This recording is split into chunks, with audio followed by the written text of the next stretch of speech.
So you were talking about supplements, and which kind of led into diet as well, right? I mean, that was something that you ended up. I'll tell you, as I was going downhill, my Cleveland Clinic doctors told me about the work of Lauren Cordain. And so I read his papers, read his books, and decided that there was a scientific rationale that seemed reasonable. So after 20 years of being a vegetarian, I gave up all grains, all legumes, all dairy, and went back to eating meat. And I continued to decline. And the next year I needed the wheelchair and was down the chemotherapy route. But I stayed with that because I was, at least doing something. And then I added vitamins and supplements. And in 2007, I discovered the work by the Institute for Functional Medicine. They had a course on neuroprotection, which I took. Had a longer list of supplements, which I added those. And then I had this another really big aha moment, like, what if I redesign my paleo diet to maximize the intake of these nutrients I was taking in supplement form? And so that was more research. And the Linus Pauling Institute on Micronutrients helped me figure out what foods I wanted to stress. And so now I had a very structured paleo diet, many more vegetables, more organ meat. And the change happened remarkably quickly. In 3 months' time, I was up walking without a cane. And in 6 months, I was walking very well without a cane. At 9 months, I got on my bike and biked for the first time in 6 years. And at 12 months, I was able to do a 20-mile bike ride with my family. So that, really changed how I thought about disease and health, and it would change how I practice medicine. Talk about that diet aspect a little bit more. We hear so much about the benefits of a vegetarian diet, and a lot of people say that might be the best way to go if there is a best way. What was different in your case? Were you not getting certain nutrients, or what? Why did the switch work? As I interpreted the vegetarian diet, I think that was probably part of the problem. I now have since learned that I have severe gluten sensitivity. If I have any gluten, I'll have within 24 hours a horrific flare of my MS pain.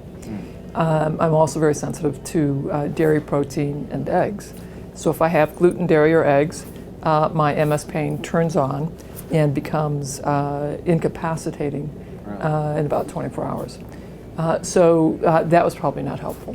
As fond as I am of the paleo diet, many paleo eaters eat meat and not much else. Right. And I have to remind everyone that the paleo diet didn't fix me. Supplements didn't fix me. I continued to go downhill on both of those.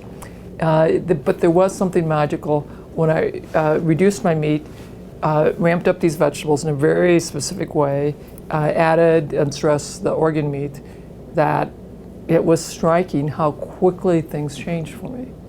That within 30 days I could tell that my energy was improved, my mental clarity was improved, my pain was markedly less. And then I was getting steadily stronger. And my physical therapist was very impressed with how rapidly my strength was improving. Being as sensitive as you are to certain foods, like you mentioned gluten and some dairy issues, have you found anything when you eat organic versus not? Well, I will say, so when I first adopted my diet and this new structure that I have, I'm emphasizing green leafy vegetables. Okay. Basically 3 cups. Well, in my case, it was probably more like 6 to 9 cups of leafy greens every day. And then 3 cups of the cabbage, onion, mushroom family vegetables. And then 3 cups of deeply pigmented carrots, beets, berries. And as I recovered, it's like I could travel and go to medical meetings again, and I would travel and I couldn't eat the volume of vegetables I was used to eating. I could tell within 24 hours my energy was declining. And I thought, wow, that was really very interesting. So early on, I really needed that extraordinary volume of vegetables.